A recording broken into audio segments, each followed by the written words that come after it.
जय हिंद एवरीवन। आज कुछ ऐसे सेंटेंसेस डिस्कस करने वाले हैं जिनमें आ रहा है, आ रही है, आ रही है ऐसे शब्द हैं, लेकिन उसका अलग अलग सेंस में, अलग अलग सिचुएशन में अलग अलग यूज होता है। जैसे आना तो एक वर्ब है, लेकिन यहाँ वो वर्ब यूज नहीं होगी, अलग अलग सिचुएशन के हिसाब से होगी। जैसे यहाँ होता है कम, जैसे होता है? ये जो कम है, ये जरूरी नहीं है कि हो ही हो।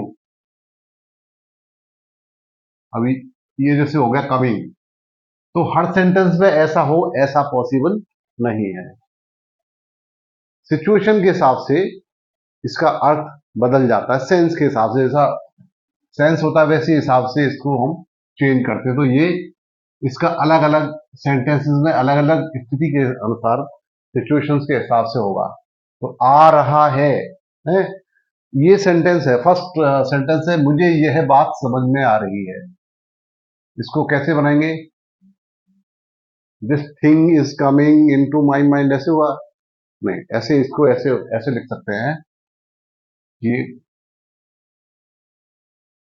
यह बात मेरी समझ में आ रही है। आई एम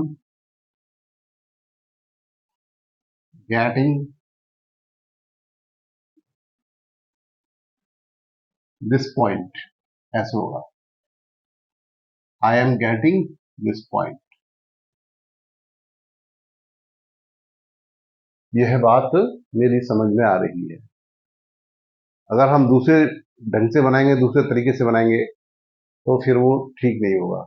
जो सही सेंटेंस जो होता है उसका क्या सेंस कहता है, पहले उसका सेंस समझना पड़ता है कि ये बात किस सेंस में कही गई है। उसके बाद ही उसकी इंग्लिश बनाते हैं हम, जो सटीक बैठती है, बिल्कुल सही। तो हम जो बोलना चाहते हैं वो अगले को समझ में आना चाहिए, सामने वाले को उसका सेंस समझ में आना चाहिए। तो बहुत सारे वर्ड्स ऐसे हैं जिनको हम सिचुएशन के हिसाब से, सेंस के हिसाब से इंग्लिश बनाते हैं। तुम्हें इस गरीब लड़के पर तरस क्यों नहीं आ रहा है? तो ये इंटरोगेटिव सेंटेंस है जो लिखा हुआ है ना। तो सबसे पहले इसमें आएगा वाई,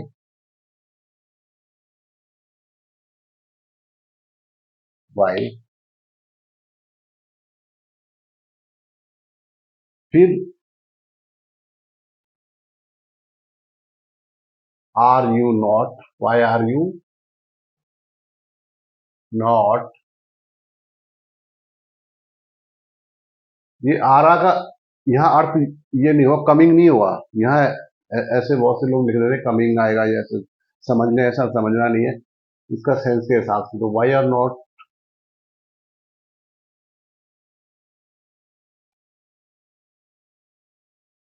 फीलिंग पिटी, फीलिंग आएगा यहाँ, है आना मतलब feeling.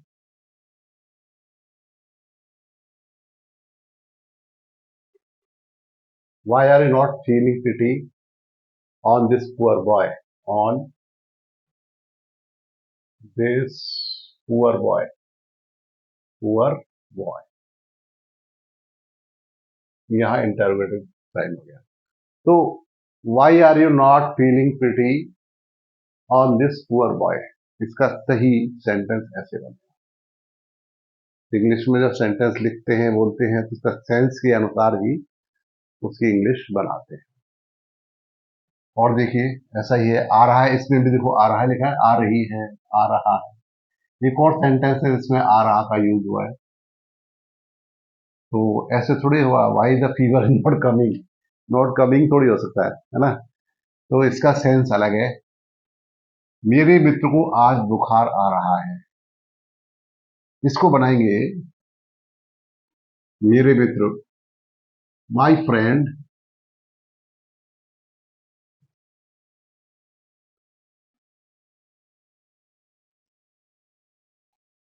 Is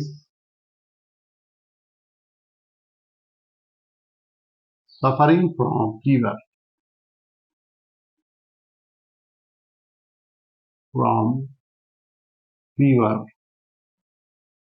today. My friend is suffering from fever today. आज लिखा है ना, आज के लिए टुडे का यूज होगा, तो ऐसे होगा ये सेंटेंस, ठीक है ना। मेरे मित्र को आज बुखार क्यों आ रहा है? Why my friend is suffering from fever today.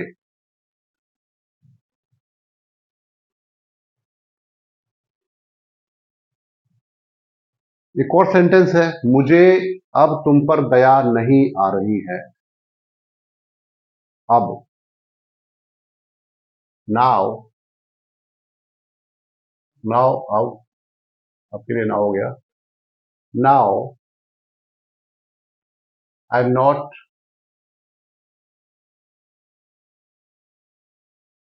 Feeling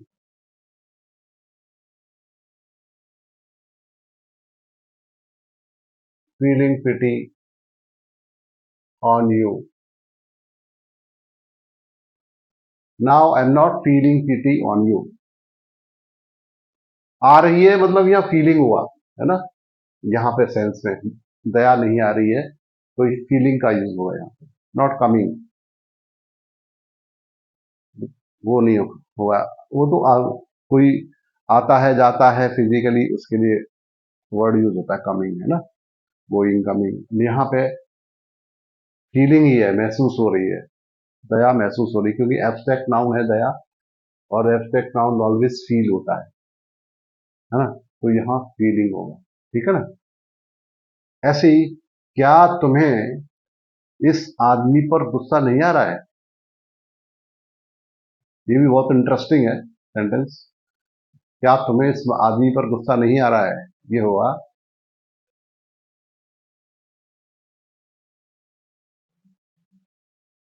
are you not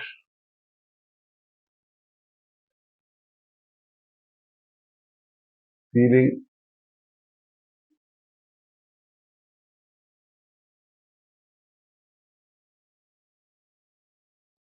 getting इसको लिख सकते हैं, गेटिंग एंग्री, ठीक है ना। इसको फीलिंग की जगह हम लिखेंगे getting. You not getting angry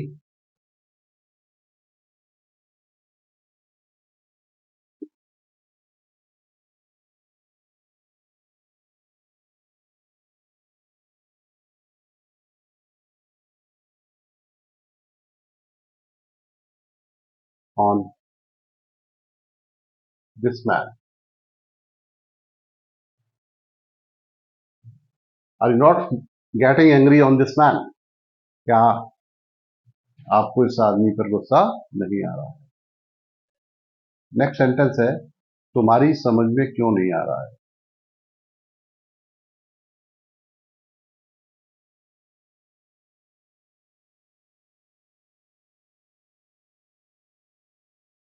why don't you understand?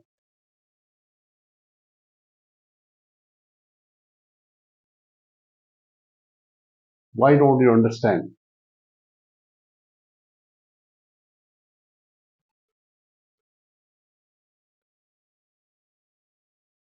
या तुम समझते क्यों नहीं हो, सेंस एक ही है, समझ में नहीं आ रहा है या समझते क्यों नहीं हो। Why don't you understand? मुझे तुम्हारी मनगढ़ंत कहानी सुनकर हंसी आ रही है। हंसी आ रही है, हंसी आ रही है, तो हंसी महसूस हो रही है, फीलिंग, यहाँ फीलिंग, यहाँ भी फीलिंग आएगा, क्योंकि लाफ्टर जो हंसी है, तो ये क्या है, ये एब्स्ट्रैक्ट नाउन है। तो जैसे होगा, I am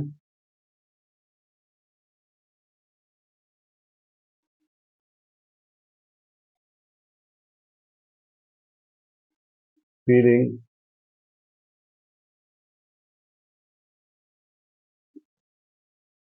like laughing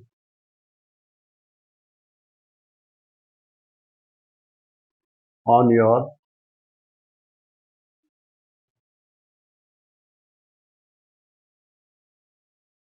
Kock and bull story. Cock and bull story, ये होगा। I am feeling like laughing on your cock and bull story. मनगढ़ंत कहानी को बोलते हैं कॉक एंड बुल स्टोरी, ठीक है, मनगढ़ंत कहानी ये हो जाएगा कॉक एंड बुल स्टोरी है। ठीक है, इसका होगा I am feeling like laughing on your cock and bull story. इसको नोट कर लीजिए, बहुत अच्छा सेंटेंस है। अगला सेंटेंस है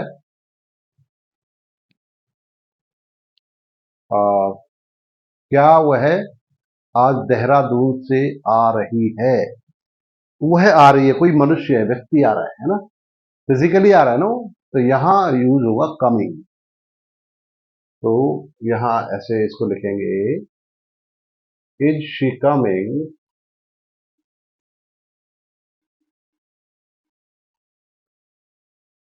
फ्रॉम देहरादून। देहरादून से, देहरादून से मतलब अलग होना, वहां फ्रॉम का यूज होता है। Coming from Dehradun today.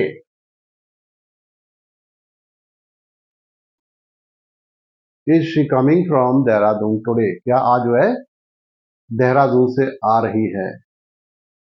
तो आ रहा होगा समझ में कि जो आ रहा आ रही शब्द है, इसका अलग अलग कैसे यूज होता है। जब फिजिकली कोई आता है जाता है, आता है तो वहां वर्ब लगती है कम। और जब फीलिंग वाली बात होती है, जहां एक्सपेक्ट नाउन जैसी बात होती है, वहां फीलिंग आता है, ये गेटिंग। बादल तेजी से आ रहे हैं। अब यहां आना का अलग है। The clouds,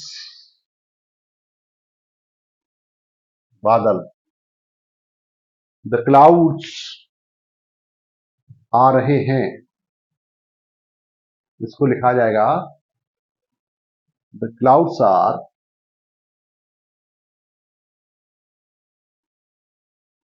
approaching. अप्रोचिंग हो जाएगा यहां, ठीक है, approaching fast.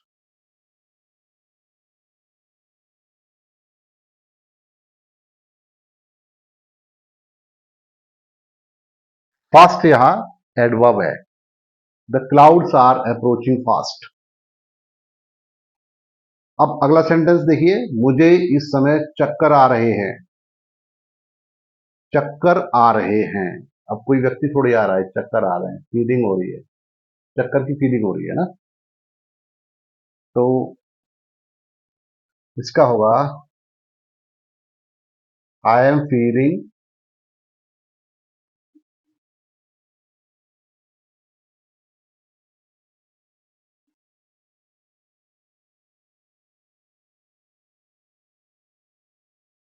giddiness at this time।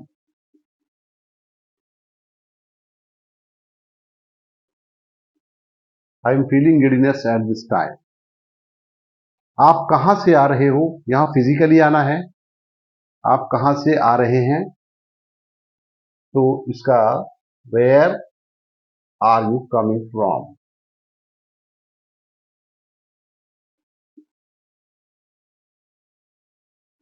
Where are you coming from, यहां फिजिकली आना है, कोई व्यक्ति आ रहा है, इसलिए यहां आया है कम, वर्ब आई है।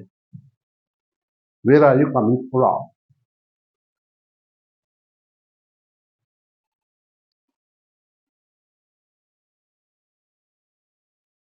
तो आप इसको नोट कर सकते हैं।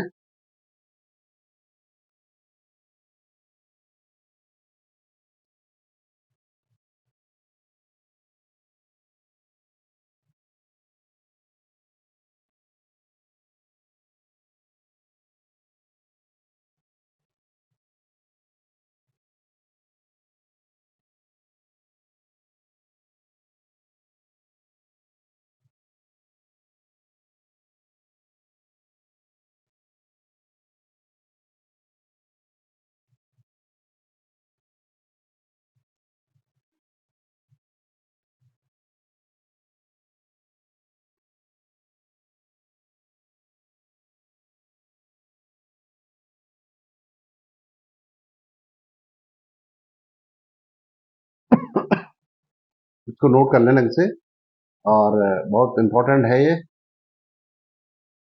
जो आपके इंग्लिश सीखने में बहुत काम आएगा।